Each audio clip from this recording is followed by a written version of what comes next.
मैं हूं प्रकाश चंद्र होता। आज हम बात करेंगे बीजेपी की।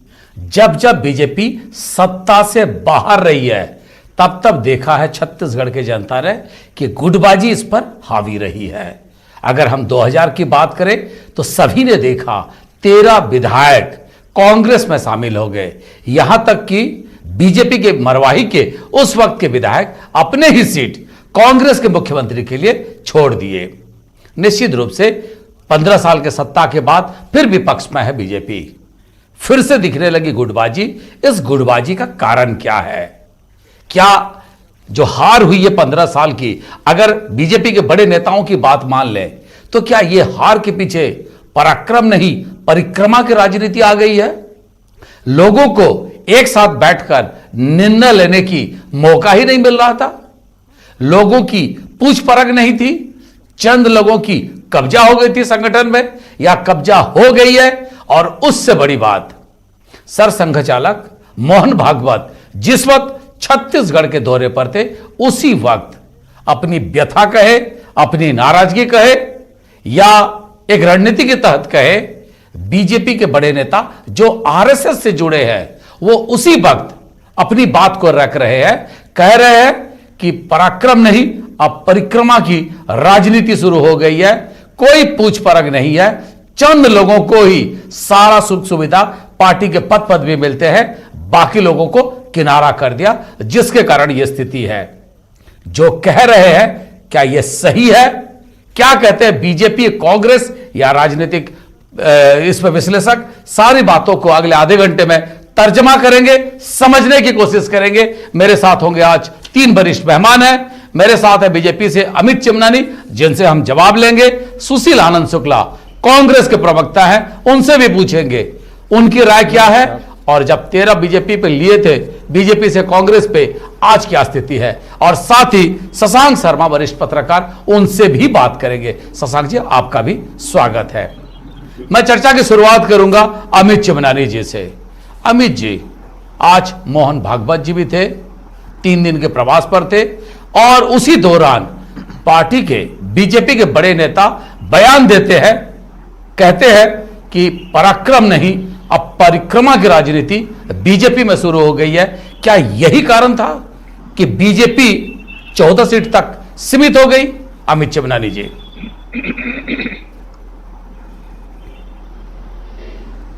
देखिए, सामान्य होता जी, भारतीय जनता पार्टी एक लोकतांत्रिक पार्टी के रूप में जानी जाती है और सभी लोग इसमें अपनी अपनी बातें कहते हैं, कोई किसी प्लेटफॉर्म पर, कोई किसी प्लेटफॉर्म पर। ये पार्टी कांग्रेस की तरह नहीं है, जैसे रायबरेली में एक विधायक ने प्रियंका गांधी का नाम ले लिया, उसे हटा दिया।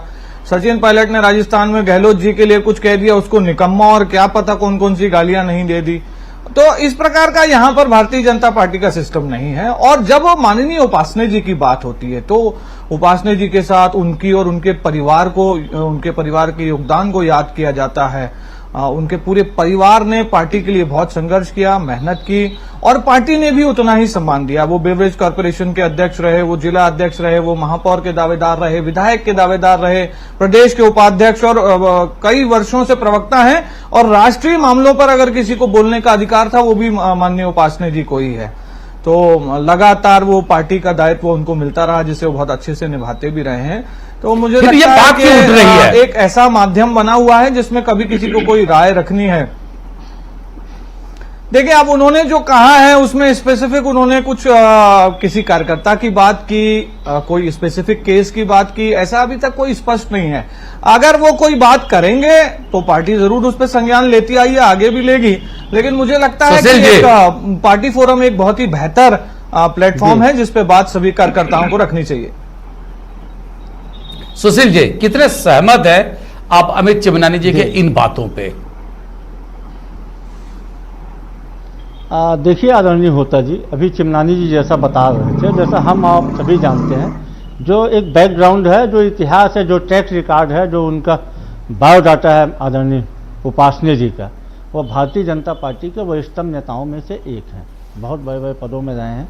उनकी माता रजनीताई उपासने जी भारतीय जनता पार्टी की जनसंघ के समय की विधायक रही हैं, रायपुर की प्रतिष्ठित। यदि उन्होंने कोई सवाल कहा है तो कहीं न कहीं यह भारतीय जनता पार्टी की जो अंतर कला है, जो भारतीय जनता पार्टी के नेताओं के बीच में जो द्वंद्व चल रहा है, वह उपासने जी ने अपने उन द्वंद्व को उपासने जी ने एक शब्द दिया। देखिए, दरअसल बात यह होता जी कि पिछले 15 साल में भारतीय जनता पार्टी पे जिन नेताओं का कब्जा था, जिन नेताओं के कारण भारतीय जनता पार्टी की दुर्गति हुई, 14 सीट तक भारतीय जनता पार्टी सिमट गई, जिन नेताओं के भ्रष्टाचार, नाम घोटाला, तमाम घोटालों के कारण भारतीय जनता पार्टी के कार्यकर्ता लोगों से निगाह नहीं मिला पा रहे थे, दुर्भाग्य से आज भारतीय जनता पार्टी के संगठन पे उन्हीं रमन एंड कंपनी का कब्जा है। अब स्वाभाविक है कि जो भारतीय जनता पार्टी को प्यार करते हैं, जिन्होंने भारतीय जनता पार्टी को अपने खून पसीने से सींचा है, ऐसे कार्यकर्ताओं को व्यथित होना स्वाभाविक है। अब पहली बार आज पता लगा भारतीय जनता पार्टी के कार्यकर्ता जैसा बता रहे थे कि मीडिया भी अपनी व्यथा को व्यक्त करने के एक नया प्लेटफॉर्म भारतीय जनता पार्टी लोकतांत्रिक रूप से मानती है। अभी तक हम ये सुनते आए हैं कि पार्टी में किसी को दिक्कत है तो पार्टी फोरम में बात रखी जाती है। मैंने बताया बेहतर प्लेटफॉर्म पता लगा कि विभिन्न फोरम में रखा जाता है, एक विभिन्न फोरम में रखा जाता है, आज इन्होंने मीडिया में भी रखा। खैर, अब मैं आपको और बता दूं, होता जी सिर्फ उपासने जी नहीं, मैंने बताया बेहतर प्लेटफॉर्म जो है वो पार्टी फोरम है। जी जी, उपासने जी, एक मिनट, आपका अवसर आएगा। उपासने जी इस समय को जो उन्होंने चुना ये महत्वपूर्ण है। उपासने जी नहीं, मैंने बता दिया आपको, बात बदल रही थी इसलिए स्पष्ट कर दिया। उपासने जी ने जो समय चुना है वो महत्वपूर्ण है। उपासने जी को भारतीय जनता पार्टी से कोई आशा नहीं थी और इसीलिए उन्होंने जब संघ के प्रमुख छत्तीसगढ़ में थे, राजधानी में थे, तब अपनी व्यथा का उन्होंने कहा। शायद उनको उनसे ही अब कुछ आशा है, क्योंकि यह जग विदित है कि भारतीय जनता पार्टी संघ की अनुशासित संगठन है। संघ प्रमुख के पास कहीं न कहीं जब अखबार काले हुए होंगे तब उनके पास ये बातें गई होगी, तो कहीं न कहीं भारतीय जनता पार्टी का नीचे से लेकर ऊपर तक रमन एंड कंपनी का कब्जा है। भारतीय जनता पार्टी के कार्यकर्ताओं में अब यह भरोसा नहीं रह गया, उन्हें न्याय मिलेगा।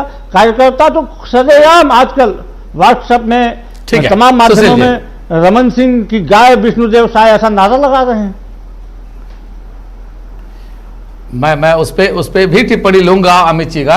वो आजकल क्या है, ये एक फैशन भी है और ऐसा अटैक करिए कि सामने वाला उसमें विचलित भी हो जाए। शशांक जी, मेरा एक दो सवाल है। आप एक जाने माने पत्रकार हैं, मुझे एक चीज बताइए, क्या मोहन भागवत जी अखबार पढ़ के ही जानते?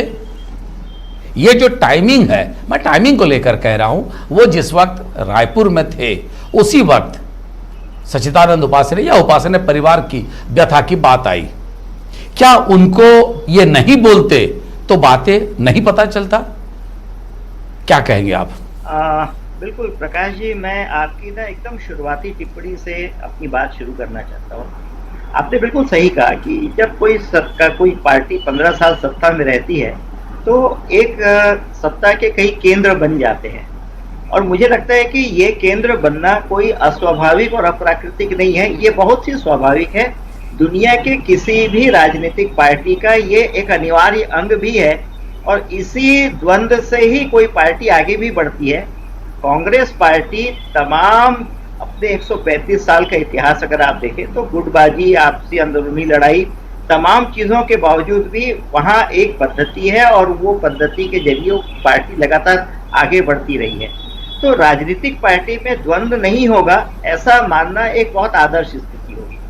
दूसरी नहीं, बट शशांक जी, मेरा कहना है कि शशांक जी एक सेकंड खाली, मेरा मानना है, लोग इसीलिए भी इस चीज को जानना चाहते हैं, पार्टी विद ए डिफरेंस कहा जाता है बीजेपी को, जो कांग्रेस में जिस बात को लेकर कांग्रेस की सब जगह पे प्रहार करती आ रही है विपक्ष, गैर कांग्रेसी दल, वो चीज लोग उम्मीद नहीं कर रहे थे बीजेपी में हो, इस तरह के बयानबाजी हो, इस तरह के खुल्लम खुल्ला हो, या फिर पार्टी का कोई पुराना कार्यकर्ता जो सुशील जी बोल रहे थे, जिस नारे को, नया नारे को बोल रहे थे, वो पार्टी के किसी पुराना कार्यकर्ता इस बात को दोहराते हैं।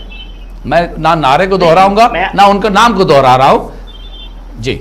मैं आपकी बात से बिल्कुल सहमत हूं। तो पार्टी, मैं उपासने जी को जो जानता हूं और जिस तरह से उनका संगठन के साथ जुड़ाव है, वो राष्ट्रीय स्वयंसेवक संघ की भी रीति नीति को भली भांति जानते हैं और भारतीय जनता पार्टी की रीति नीति को भी बहुत भली भांति जानते हैं। इसलिए उनका ऐसे समय में इस तरह की टिप्पणी करना वास्तव में एक बहुत आश्चर्यजनक बात है। लेकिन आपने जो मुझसे सवाल पूछा था कि क्या जो मोहन भागवत जी हैं उनको इस अखबार पढ़ के ये पता चलेगा, तो ऐसा नहीं है। हमको ये बात समझनी पड़ेगी कई बार क्या होता है कि राजनीतिक दल एक दूसरे दलों के अंदरूनी मामलों में भी टिप्पणी करते हैं, लेकिन दिक्कत यह होती है कि वो समझते नहीं है कि अंदरूनी दल हर पार्टी को चलाने के अलग अलग पद्धति है। उसी तरह संघ और भाजपा के बीच में जो संबंध है उसमें संघ कोई हस्तक्षेप करता है भाजपा पे अपने उसके दैनंदिनी काम में, ऐसा नहीं है। और ना ही समाचार पत्र को पढ़कर जो संघ के सरसंघ चालक हैं उनको पता चलेगा कि पार्टी में क्या चल रहा है। उनको भाजपा में क्या चल रहा है ये जानने के लिए छोटे छोटे कार्यकर्ताओं की टिप्पणियों की जरूरत नहीं है। संघ अपना एक संगठन मंत्री भेजता है भारतीय जनता पार्टी के अंदर, और वो संगठन मंत्री जो है वो संघ के साथ संपर्क करके वो अपने विचारों का आदान प्रदान करते हैं। तो मुझे लगता है कि जो शशांक जी, मेरा यही सवाल था, बिल्कुल यही मेरी अगली सवाल है कि क्या उपासने जी को यह लगा कि संगठन मंत्री उनकी बात सही जगह तक नहीं पहुंचाते हैं, इसीलिए उनका यह उद्गार रहा? नहीं, मैं ऐसा कतई नहीं मानता। मैं इसलिए कह रहा हूं क्योंकि मैं उपासने जी को बहुत अच्छे से जानता हूं। उनको मैंने कहा ना कि दोनों धुरी की रीति नीति बहुत अच्छे से पता है, लेकिन ये उनसे कैसे हुआ ये मेरी जब चर्चा होगी तब समझ में आएगा। लेकिन संगठन मंत्री जो है वो बहुत तटस्थ होकर सबको साथ लेकर चलना, यही उनका मुख्य दायित्व रहता है। और यही कांग्रेस पार्टी और भारतीय जनता पार्टी का एक बहुत मौलिक अंतर है कि जैसे भारतीय जनता पार्टी में एक संगठन मंत्री होता है वो सबको साथ लेकर कैसे आगे चला जाए। तो ये आरोप लगाना संगठन मंत्री पर ये बहुत बड़ा आरोप होगा। और मैं मानता हूं कि उपासने जी की जो पीड़ा है ना, वो पार्टी के अंदर में जो कार्यकर्ताओं की निष्क्रियता है उसके पीछे के जो कारण हैं उनसे वो व्यथित है। उनको लगता है कि 2 साल हो गए सरकार को और जिस तरह की सक्रियता पार्टी के अंदर होनी चाहिए वो नहीं हो पा रही है। शायद वो इससे व्यथित होकर, दुखी होकर उन्होंने वो टिप्पणी। सुशील आनंद जी शुक्ला जी क्या कहेंगे? जी जी शशांक जी आरएसएस को, बीजेपी को बेहतर समझते हैं। बिल्कुल, शशांक जी आरएसएस और बीजेपी को बेहतर समझते हैं, यह बात सर्वविदित है। अगर वो ये बात को कह रहे हैं और वो भी आश्चर्य प्रकट कर रहे हैं टाइमिंग को लेकर, सुशील जी, अगर शशांक जी भी उस टाइमिंग को लेकर, देखिए सबसे पहले वो अगर वो भी आश्चर्य प्रकट कर रहे हैं, जी सुशील जी बोलिए। भले ही शशांक जी आरएसएस और बीजेपी को बेहतर समझते हैं, लेकिन मैं उनके इस इत्तेफाक से विश्लेषण से इत्तेफाक नहीं रखता हूं कि भारतीय जनता पार्टी पे आरएसएस का हस्तक्षेप नहीं है। आप देखिए भारतीय जनता पार्टी के कुछ वरिष्ठ नेताओं से, जैसा अखबारों में छपा, जैसा मीडिया में आया, आप सब ने दिखाया कि मोहन भागवत जी ने चर्चा की, भारतीय जनता पार्टी की दुरावस्था के बारे में भी चर्चा की। हमें तो यहाँ तक जानकारी मिली है कि आदरणीय मोहन भागवत जी ने पिछले 18 महीने में जो छत्तीसगढ़ की कांग्रेस सरकार ने जो गोधन न्याय योजना शुरू की है, जो यहाँ पे भगवान राम वनगमन पथ के लिए जो उन्होंने 1200 किलोमीटर की हमारी सरकार की योजना शुरू करने जा रही है राम वनगमन पथ के मामले में, और इसके अलावा माता कौशल्या मंदिर के बारे में भी भारतीय जनता पार्टी के तत्कालीन हुक्मरानों से आदरणीय मोहन भागवत जी ने जवाब तलब किया है। यही नहीं, मोहन भागवत जी ने जो चीज़ें निकल कर सामने आई है, मोहन भागवत जी ने कोरोना के समय में भारतीय जनता पार्टी के नेताओं को लोगों के बीच में नहीं दिखने पे भी नाराजगी व्यक्त की है। ये सारी चीज़ें पब्लिक डोमेन में आई है, मीडिया में आई है। तो कहीं न कहीं भारतीय जनता पार्टी के अंदर खाने में सारी चीज़ें सही नहीं चल रही हैं। उपासने जी ने इसीलिए मोहन भागवत जी तक बात पहुँचे, इसलिए इस समय इस चीज़ को उठाया है। ठीक है, चिमनानी जी उस चीज़ को डिनाई तो आप भारतीय जनता पार्टी के प्रवक्ता हैं। सुशील जी, तो फिर इसका मतलब यही होता है कि शशांक जी जो बात कह रहे थे कि हो सकता है पार्टी में कुछ कार्यकर्ताओं की निष्क्रियता को लेकर उपासने जी चिंतित हो, उसी बात को भी आप भी सहमत हैं? यदि ऐसा होता, उपासने जी ने कहा है कि पराक्रम नहीं परिक्रमा को अवसर दिया जा रहा है, तो कहीं न कहीं उपासने जी ने सीधे सीधे प्रदेश नेतृत्व पर प्रहार किया है। उपासने जी ने पिछले 15 साल में जो सरकार में काबिज लोग थे और जो सरकार जाने के बाद जो लोग संगठन में काबिज हो गए हैं, सीधे सीधे उपासने जी ने रमन सिंह के जो संगठन में हस्तक्षेप है, ये रमन सिंह का जो बढ़ता हुआ कद है, उसके ऊपर प्रहार किया है। ये जो कार्यकर्ताओं की बात करते तो यह नहीं बोलते कि परिक्रमा को पद मिल रहा है, पराक्रम की अनदेखी की जा रही है। कहीं ना कहीं प्रहार किया है, जिनके हाथ में मैदान पे तो आना ही पड़ेगा। अमित चिमनानी जी। जी पूछ लीजिए उनसे। हाँ अमित जी, जी होता जी, सवाल दोहराऊं या जो सुशील जी अभी उपासना जी ने जो कहा उसके सही, नहीं मैं सुन लिया सर। सुशील जी अभी उपासना जी ने क्या कहा उसका सही अर्थ वो बता रहे थे। तो उपासना जी ने कल कांग्रेस पार्टी को ये कहा है कि संघ और भाजपा के बारे में जो आप बात कर रहे हैं, आप वैचारिक दरिद्रता का शिकार हो गए हैं, आप दिवालियापन से ग्रसित हो चुके हैं। वो सुशील जी नहीं सुने हैं, उनको जो उपासना जी पढ़े नहीं है सुशील जी, उसी का अर्थ निकालेंगे कि बाकी बात का भी निकालेंगे? हाँ नहीं, कल 24 घंटा भी नहीं हुआ है सर उसको। आपके तो उपासना जी तो हजारों बार कह चुके हैं कि कांग्रेस आंतरिक कलह नहीं। तो सर आप जो कह रहे हैं एक ही बात का मतलब निकालेंगे कि आप ये भी सुनेंगे कि वैचारिक दरिद्रता है कांग्रेस में? जो आप भैया मतलब आप निकालो, आपका अंदरूनी मामला है। इत्तेफाक रख रहे हैं तो सुशील जी भाई मतलब तो आप ही निकाल रहे हैं, मैं बता रहा हूँ 24 घंटे पहले उपासना जी ने ये भी कहा है। आप वो उपासना जी की मजबूरी है, वो प्रवक्ता के रूप में इस प्रकार की बातें कहना मजबूरी है। मैं समझता हूँ, माननीय होता जी थोड़ा और बोल लूं क्या? अब सवाल मुझसे पूछा है आपने तो मैं जवाब नहीं सुशील जी कुछ बोल रहे ना, अपनी बात रख लूं मैं ठीक है। सुशील जी ये बोल रहा था होता जी कि उपासना जी ने जो चीजें कही हैं वो पब्लिक डोमेन में आया है। कांग्रेस पार्टी ने उनको बयान लिख के नहीं दिया कि आदरणीय भारतीय जनता पार्टी के प्रवक्ता आप ऐसा बोलिए। मैं नहीं समझता हूं कि भारतीय जनता पार्टी का कोई प्रवक्ता हमारे बोलने से बोलेगा। उपासना जी ने वह कहा है जो भारतीय जनता पार्टी के लाखों कार्यकर्ताओं की व्यथा रखा है। ये वही भारतीय जनता पार्टी के कार्यकर्ताओं की व्यथा है। चुनाव के पहले जब भारतीय जनता पार्टी अपने कार्यकर्ताओं की संख्या बताती अमित जी सहमत है काल के माध्यम से छत्तीसगढ़ में उनके 50 लाख कार्यकर्ता हैं और चुनाव में उनको मत मिले तो कहीं न कहीं इनके साझे के साझे कार्यकर्ता नाराज थे। भारतीय जनता पार्टी के तर्क है तो काटिए सर, आप अपने तर्कों से उपेक्षा हो रही है। सुन लीजिए, मैं बोल लूं। अरे हम ही आप डिसाइड करेंगे कि होता नहीं क्या करेंगे। जो मैंने कहा उपासना जी के बयान के बारे में, मैं बोलूंगा जो शशांक जी ने कहा, बोलिए जो नहीं उन्होंने कहा मुझे बोलने के लिए सर, अमित जी बोलिए ना, नाराज ना होइए। हाँ जो शशांक जी ने कहा मैंने कहा तो सुशील जी उससे इत्तेफाक नहीं रख रहे हैं और वो बता रहे हैं कि उपासना जी ने जो कहा उसके सही मायने ये हैं। तो मैं बता रहा हूं कि उपासना जी ये कहते रहे हैं कि ये सरकार निकम्मी है, 2 साल में इसने प्रदेश को बहुत दुर्गति पे पहुंचा दिया है, प्रदेश रिवर्स गियर पे चला गया है, योजनाएं पूरी तरीके से ठप हैं, आप बेरोजगारी भत्ता क्यों नहीं दे रहे हैं, शराबबंदी क्यों नहीं कर रहे हैं, ये भी उपासना जी ने ही कहा है। तो कांग्रेस इन चीजों का जवाब नहीं देती है। आज उसको ये बयान सूट कर गया है तो उस पर अर्थ निकालने की बजाय कांग्रेस को काम करना चाहिए अपना। भारतीय जनता पार्टी आप कह रहे हैं, मान रहे हैं कि ये बयान सूट कर गया बीजेपी को, कांग्रेस को, दिनों से कांग्रेस को नहीं तो सर राजनीति तो करेगी। देखिए कांग्रेस को हर वो चीज सूट कर जाएगी, एक प्रवक्ता के रूप में हर वो चीज सूट कर जाएगी चिमनानी जी उसको जवाब न देना पड़े। उपासना जी ने क्या कहा? नहीं मेरी बात सुन लीजिए। वो एक प्रवक्ता कांग्रेस को हर वो चीज सूट करती है जिससे उसको जवाब न देना पड़े अपनी असफलताओं के पर। वो अपनी असफलताओं को छुपाने के लिए हर चीज करेगी। सुनिए मेरी बात, तो हमें तो कांग्रेस को चिमनानी जी अच्छा दूसरी एक बात, हमें आपके हर सवाल के जवाब देने की आवश्यकता नहीं है। यदि आपके लोहे में खोट है कांग्रेस को डॉक्टर रमन सिंह तो सपने में क्यों आएंगे जी? उनको तो जनता ने उनको घर में बैठा दिया है।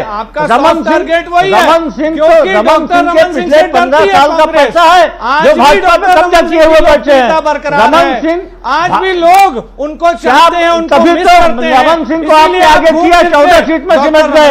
रमन सिंह को आपने आगे किया, आपके पूरे महापौर हार गए। रमन सिंह को आपने आगे किया, पंचायत चुनाव हार गए। रमन सिंह की क्या लोकप्रियता? जिनके ऊपर नाम घोटाला लगाओ, जिनके ऊपर पनामा घोटाला लगाओ, जिनके ऊपर अलका का घोटाला लगाओ, जिनके ऊपर में डीटीएस का घोटाला लगाओ, जिनके ऊपर में अगस्ता वेस्टलैंड का घोटाला लगा हुआ, ऐसे रमन सिंह यदि आपके लिए लोकप्रिय है तो आपको मुबारक हो। रमन सिंह कैंपेन चलाए, रमन सिंह से भारतीय जनता पार्टी सवाल पूछते रहेंगे और जो भी बात हो सिर्फ रमन सिंह आपने कैंपेन चलाया, बने भी रमन सिंह भारतीय जनता पार्टी के 100 अरे कार्यकर्ताओं सर, ने आप भी डरिए, का जवाब नहीं वो दिया। सवाल पूछते आपका रहेंगे कैंपेन आपसे। पूरी तरह फेल हो गया। प्रदेश का जो भाजपा बेड़ा के गर्क कार्यकर्ताओं आपने ने कर रमन दिया सिंह को है, हटा दिया। पूरी की पूरी छत्तीसगढ़ की भारतीय जनता जनता ने रमन पार्टी सिंह को हटा और दिया। उपासनी और जी रमन भी, सिंह के स्वयं शासन, माननीय उपासनी रमन जी सिंह भी के भ्रष्टाचार आपसे सवाल सामने करते आता है हैं कि आज आप भाजपा माननीय 14 उपासनी सीट जी पे के पलट सवालों का गई। जवाब दे कहीं न दीजिए कहीं कि रमन क्यों सिंह और आप आपने 2 घूमिए, साल में आज भी इस ब्लैक कैट विकास कमांडो वाले में घूम प्रदेश रहे हैं। को पीछे ले कार्यकर्ताओं गए। की उपेक्षा हो रही है। अमित जी, और अमित जी, जब सुशील जी, एक आप सेकंड। ऑपरेशन में जाओगे सारे तो सवालों आप के जवाब खुद दीजिए। ठीक है अमित जी और सुशील जी, एक सेकंड, मैं शशांक जी से एक सवाल का जवाब ले लूं, फिर आपके पास बोलिए, आऊंगा। रमन शशांक जी, होता जी आधा मिनट। ठीक है, एक सर मैं आपके पास वापस आ रहा हूं सर, मैं शशांक जी से एक सवाल ले लो। शशांक जी, जो बेहतरीन बातें बीजेपी कहना चाहती थी, इस एक बयान में बाकी सारे चीज गौण हो गए और यह बात सामने आ गई। जी देखिए, इस स्थिति आज की जो बहस हो रही है, इसमें भाजपा के प्रवक्ता की स्थिति बिल्कुल उसी फंसे हुए परिंदे की तरह है कि वो कुछ कहना उनके लिए बड़ा मुश्किल है, क्योंकि उपासने जी ने जो बात कह दी है वो कांग्रेस पार्टी उसका लाभ उठाएगी, ये बात तय है। लेकिन ये कहना है कि सरसंघचालक जी के आने के कारण उपासने जी ने कहा जिससे उनको पता चले, जैसे जो आपका सवाल था ना, दरअसल हो क्या रहा है कि भारतीय जनता पार्टी और संघ के बीच के संबंध जो है, ठीक है, इस तरह के ठीक है, हैं कि आसानी ठीक से है, समझना बड़ा मुश्किल है। ठीक है सर, सर आज वाकई सर बहुत सारी ऐसी बातें हैं जो 20 मिनट 25 मिनट में हम चर्चा कर नहीं सकते और कंक्लूजन तक नहीं पहुंच सकते। बट एक बात तय है कि आज समय हो गया है सुशील आनंद जी शुक्ला, अमित जी चिमरानी और शशांक जी शर्मा, तीनों मेहमानों का बहुत बहुत धन्यवाद। एक बात तय है, विपक्ष पर रहने की राजनीति और सत्ता में रहने की राजनीति दोनों के तासीर अलग होते हैं। जब आप सत्ता पर रहते हो, आपकी बात को शायद ही इस तरह का कोई उछाले, पर जब आप हार जाते हो, 14 सीट में सीमित हो जाते हो और आपके नेता कहते हैं कि हमारे अंदर अवगुण आ गया है, दुर्गुण आ गया है, यह बात तो उछलेगा ही। और सही में पार्टी को इस बात को लेकर भी चिंतन करना चाहिए। आज समय हो गया, एक नए विषय को लेकर फिर कल हम उपस्थित होंगे। तब तक हमें दीजिए विदाई।